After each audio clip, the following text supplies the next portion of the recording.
अस्सलामुअलैकुम जी भाईजान, की हाल है? ठीक ठाक हो रही है तो अच्छा दोस्तों, यकीन करो कि यह जो कबूतर फड़े हैं ना, माशाल्लाह उस्तादां दे कबूतर ने।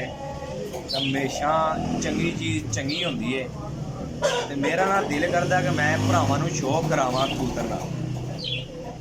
जदों कोई चंगी चीज़ हाथ फड़ी दी है ना, यकीन करो कि मज़ा बन छड़ती है और ऐसा मज़ा करांदी है कि बंदे का दिल करता है कि मैं वेखी जावां। ठीक हो गया, एक कबूतर ना शौक कराओ, मैं इधर आओ।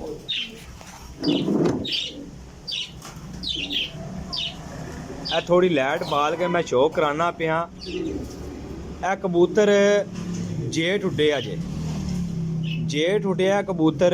कबूतर जेठ दे विच रात रहा जे, जेठ दे विच रात रहा कबूतर। ठीक है, कबूतर हुण आण के वापस होया। ठीक हो गया जी। तो मैं क्या जियां नूं शौक करा छड़ा कि कबूतर जिहड़े उड़दे ना उन्हां दा भी शौक कीता करो। मैं देने वाला बंदा वां, मैं दे छड़ना कि मेरा अपना जाती कोई शौक नहीं। भाईजान जूम कर लिता करो, जिथे अख बहाना उत्थे जूम कीता करो जे। होर करो मोबाइल होर अगां करो ना भाईजान, कित्थे पिछां लेई आमने हो, डरे हो। तक्को जी, असल जी ये नवा उन्होंने पता नहीं है कि वीडियो किस तरह बनाई दी है ना।